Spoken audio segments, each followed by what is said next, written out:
insight into the moments before a deputy shot and killed a man at a local home. What 911 calls are revealing about why he was there. Missing Moore County woman Alicia Watts is now located in a national missing persons database. Why the family hopes this new tool will help locate her. Then a new effort to protect student athletes from cardiac arrest. What free service WakeMed is now offering to catch potentially life-threatening illnesses. Futurecast is showing pop-up storms and a change in humidity. I'll show you how different it will feel over the weekend.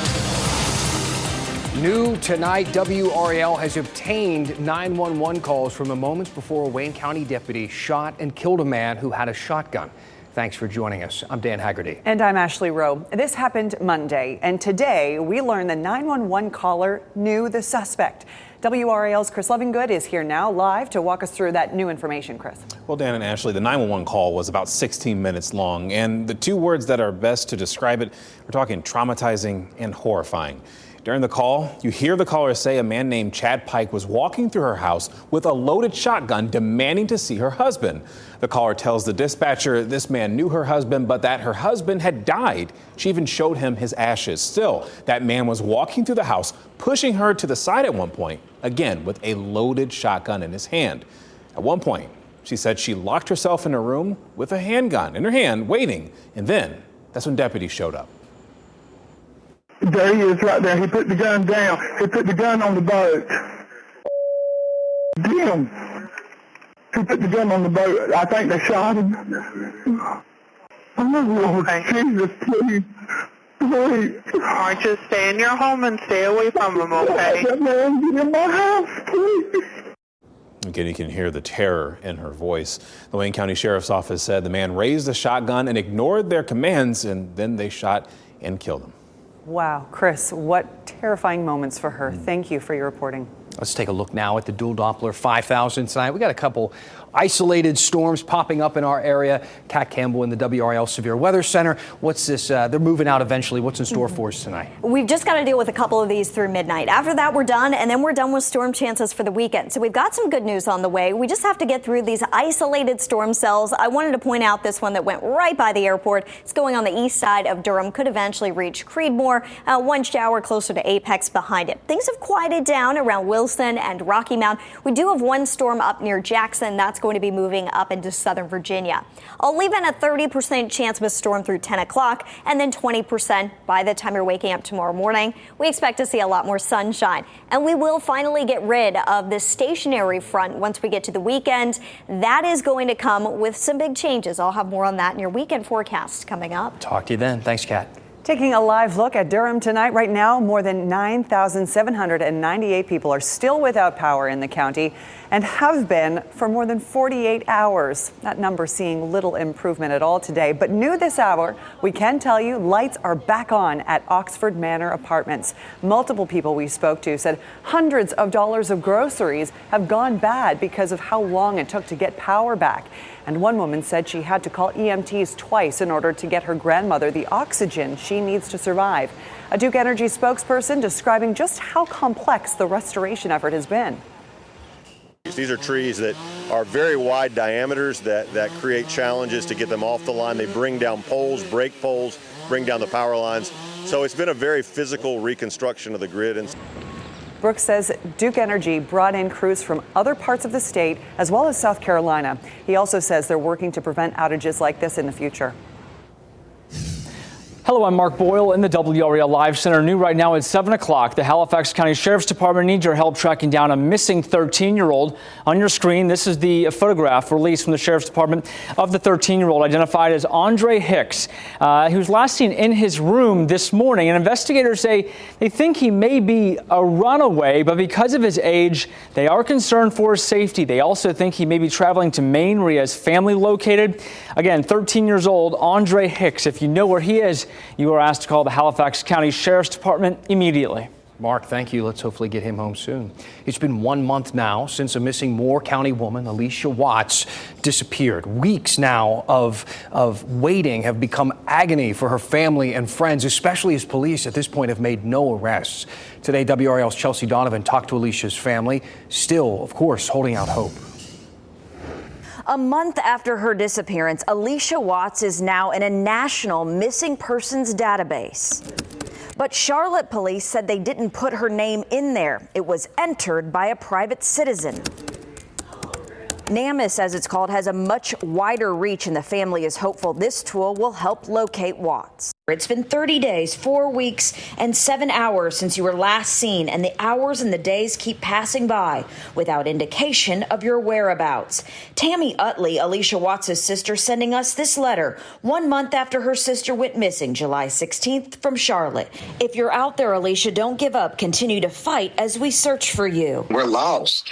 We're lost, wherein constantly. Gwen Utley, Alicia's cousin, was the last person that saw Watts and her boyfriend, James Dunmore. Well, our family, her friends, everyone, we deserve some kind of closure. The Moore County woman had planned a weekend in Charlotte with Dunmore, but after that weekend, Watts was missing, and Dunmore turned up in her car in this Anson County DMV parking lot, unresponsive after a suicide attempt. We have a lot of loopholes that's open. WRAL uncovered that Dunmore has a violent past, with past convictions for kidnapping and assault. Just 3 months ago, he had a domestic violence protection order taken out on him in Durham by a woman who said she was in a relationship with him. The woman claimed she was kidnapped, and Dunmore threatened to murder her. We were not aware of none of that. CMPD has not commented on Dunmore's violent history. Earlier this month, they said they hadn't even questioned him. But I can tell you that he has not been taken into custody by us. Utley says she's seen Dunmore recently as he lives nearby. He's not lost. CMPD has said they don't know where Dunmore is, and they haven't been able to speak with him due to a medical issue. Chelsea Donovan, WRAL News. A student athlete is twice as likely to suffer from cardiac arrest as a non-athlete. That's according to local doctors. And it's why WakeMed is giving free EKG screenings for young athletes in hopes of catching potentially life-threatening underlying conditions. This comes less than 1 month after LeBron James' son, Bronny, suffered cardiac arrest during practice. WRAL's Brett Neese is live at WakeMed tonight. Brett, more than 100 families are taking part in this. Yeah, Ashley, 125 spots. That's the amount of spots that they initially had for this. All of them booked up tonight. And that just shows that the overwhelming response from parents, it shows that how serious they are taking it to make sure that their young athletes stay safe. It's quick and painless. All right, we're all done. Amy Karam's sons, Lucas and Parker's EKG screenings at WakeMed each took less than 5 minutes. What other chance are healthy young boys going to get to have a sneak peek EKG to see if there is something underlying that wouldn't otherwise been able to diagnose? Karam's boys swim and play other sports. She knows it's unlikely they would suffer a cardiac arrest while in the pool or on the field, but that chance isn't zero. In sports, we push them really hard and in the heat, and they're dehydrated and everything, and it's just scary to think that if the right people aren't there when it happens. That's why she signed up for today's free screenings, so that doctors can check for potential underlying conditions. Doctor says they both check out great. If the doctors do notice something on scans like these, they can guide the athletes to further testing and treatment. However, not every cardiac arrest has an underlying condition. Alex Burris suffered one 15 years ago at Cardinal Gibbons High School playing lacrosse. I think if I took an EKG before and took one after, something might not show up, and mine was kind of a freak accident. Burris remains grateful there were parents and staff who knew exactly what to do that day and saved his life. Karam is hopeful today's screenings prevents her and other parents from going through the same thing. From when they're babies, you're checking ultrasounds and measuring organs, and you worry about everything, and the worry never stops. But for a moment, maybe that worry does fade to the background. After today's clear results, it's off to the skate park for Lucas and Parker. So WakeMed says that today's response was so incredible that they plan to hold even more events just like this as soon as they can, Ashley. It doesn't surprise me that so many parents wanted to sign their kids up for this. All right, Brett Neese live in Apex. Thank you. More and more people are coming to Wake County and bringing $3 billion to the area with them last year. How local residents are personally and financially benefiting from tourist dollars. Plus, we saw a number of trees down across our area when a powerful storm hit our area this week. We're going to show you what it actually takes to make sure trees in your yard would survive a storm like that when we go in depth next.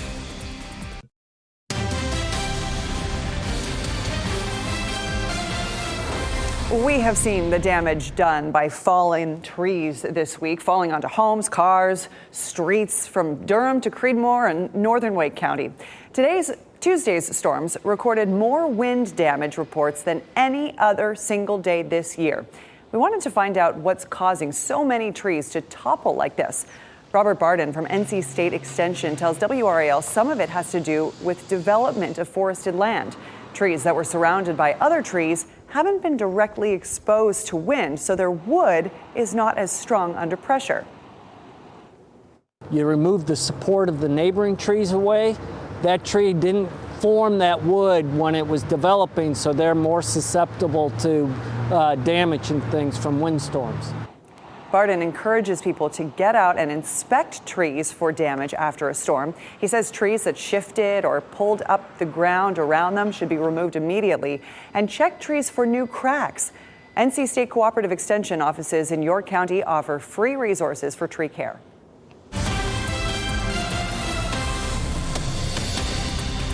Okay, so we have weak trees. And you might be wondering, what I have been wondering, is there one of those weak trees in my yard? And I'm not talking about some rotted, haunted, leafless husk waiting for someone to sneeze it over. I'm talking about trees like this one that looks pretty healthy to an untrained eye, except for, the roots being torn out from the ground there. I spoke to an arborist about this sort of thing, and he reminded me about some interesting facts, like that we have a lot of clay in the soil in North Carolina, and clay soil is very hard. That's partly one of the reasons why we don't have many basements around here. And sometimes tree roots, they can't grow deep enough through that hard soil, meaning the trees in your front yard could be like a bodybuilder who never does leg days. Up top, they seem healthy and strong, but in reality, they're standing on twig legs hidden beneath track pants and awkwardly top-heavy. So I asked the arborist, Dana Wilson from Davey Resource Group, how do we know if our trees are hiding their twig legs under the soil? He told me there are two effective types of assessment. The first is a visual assessment. They go out, they walk around the tree, they look at it, and they study it. And I mean, they really study it. Trust me, when I say these people look at a tree, they don't do it in the same way that you or I do it. This assessment takes about 45 minutes to an hour per tree, which it just fascinates me. I mean, imagine looking at a tree for an hour. Here's a tree. Let's try it together for like 10 seconds. Let's give it 10 seconds. Ready, go. Come back to me. That's enough. It's enough. I'm bored immediately. It's unique work, which is why it costs so much money to get them to do it. The visual assessment will typically cost you between $100 and $200 per tree. Some arborists charge by the hour, but again, remember, it's about an hour per tree. And still, they can't tell you everything, especially when it comes to the roots. For that, they get super nerdy. Here's some video that shows an arborist using a piece of equipment that kind of works like a tree MRI. It uses electrical signals that can map the inside of the tree, shows where it's strong and where it's decaying. Or they use ground-penetrating radar that will give back this fancy data like this that will give you a 3D image of the size, depth, and span of the tree roots. It's great information to have. But this sort of thing is expensive. It can cost you $200 to $300, well into the thousands per tree, and can only be done by an arborist who is certified in risk assessment, and not all of them are. So there you have it. Money doesn't grow on trees unless you're an arborist, apparently. If you have some tree questions, let me know. I got a guy. Now, I got an arborist guy, all right? I've been texting with him all day. I can send him your questions, and I'll keep sending them until he blocks me. Trust me. Email me at dan@WRAL.com. Tell me what is on your mind with this story or any other, and we'll go in depth. Dan, I want like a Dan Haggerty in-depth promo code with this arborist. Can you get a discount going so that I want to get my stuff, my trees looked at, but I'm not paying for that. I hope he wasn't insulted by my inability to stare at a tree. All right, Dan. Hey, visitor spending grew to near pre-pandemic levels last year. A report out today from the Greater Raleigh Convention and Visitors Bureau revealed visitors spent a record-breaking $3 billion in our community in 2022.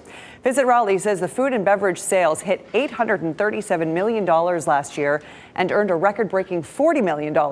Hotel occupancy taxes totaled nearly $33 million, but not all sectors are experiencing a rebound. According to Visit Raleigh, tourism created work for more than 24,500 people.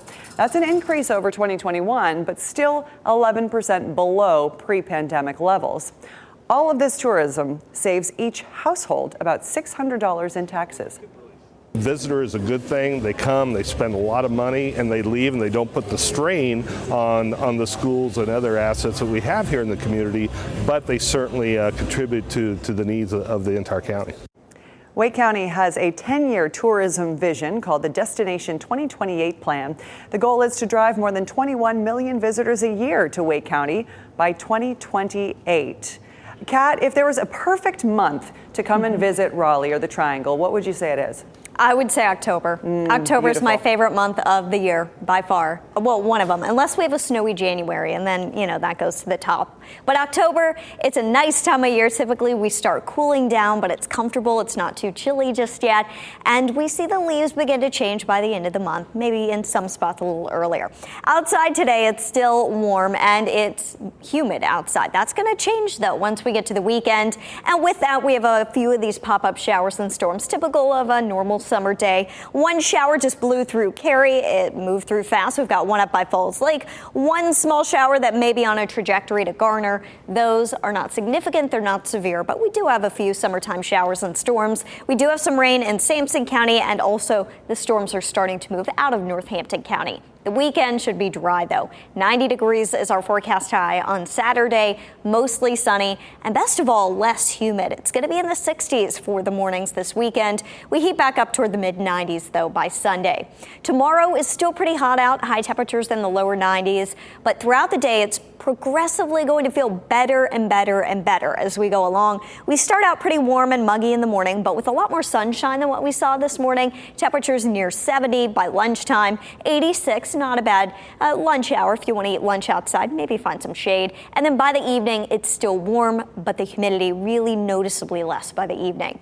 We've got to talk about the tropics, though. We've got 4 systems that we are watching, 2 systems in the eastern Atlantic, and these are still more than a week away from any potential impact to any land if worst case scenario were to even play out. So they're all the way out there. We'll keep an eye on them for you. I'll have more on those at 10 and 11. But I wanted to show you Hurricane Hilary. This system is moving to the north, and it could strengthen into a Category 4 hurricane in the eastern Pacific. It will be subtropical or post-tropical by the time it gets to California.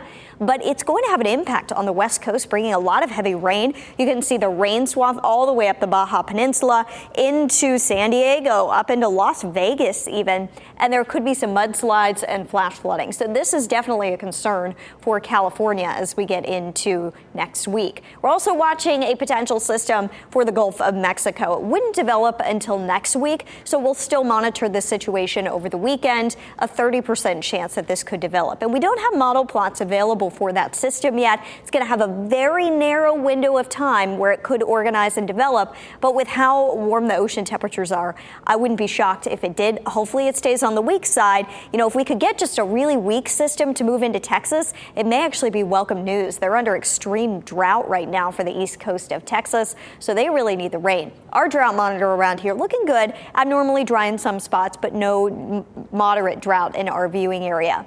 As we go through the next 7 days, there's not many opportunities for rain. We've got the chance this evening and another chance for some isolated storms on Tuesday. Your weekend looks pretty dry. We even get down to 65 on Saturday morning. If you want to wake up early, do coffee on the porch, that's going to be the morning to do it. Oh, that sounds really nice. Thanks, Kat. The weekend is almost here, and we're helping you plan for it. We're going to have a list of events for your family to check out in the Triangle coming up.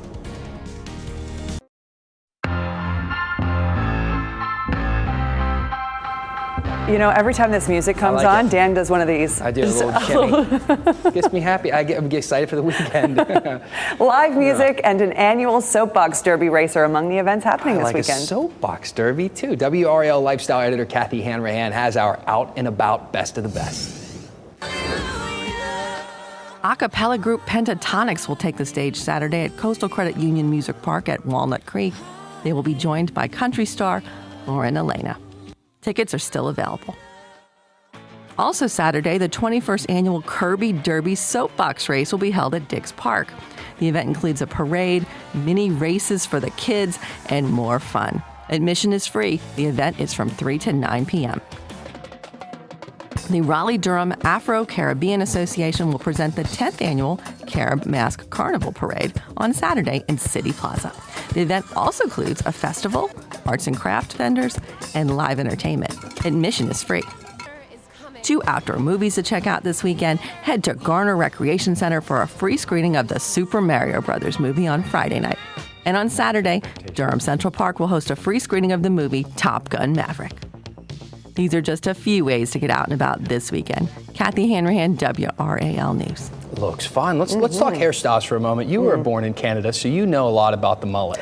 Oh, the mullet and a denim top and bottom, that's the Canadian uniform. Well, let's take a look because there's a new mullet champion who's been crowned. Look at this. Why are mullets trendy again? I don't get it. I love them. 6-year-old Rory Ehrlich from Pennsylvania. That's a good look. His hairdo won him the 2023 USA Mullet Championship Kids Division. Each contestant names their mullet. Rory calls his Cheddar Whiz after his favorite way to order his cheesesteak. He's from Philly, after all. His mom says Rory asked to get a mullet a year ago and has stuck with it ever since. Well, you know what? At least he's really owning it. I'm glad mullets are back. When I was a kid growing up in West Virginia, I had a rat tail. Yeah, I'm waiting for those to come back in. Oh, we need to get a photo of this. Rat tail, tiger claws on the side. That looked good. Oh, but now you know, guys. Now you know. That's it for us tonight. Thanks for joining us. We'll see you back at 10 o'clock on Fox 50 and here at 11 on WRAL. Rat tail, yeah.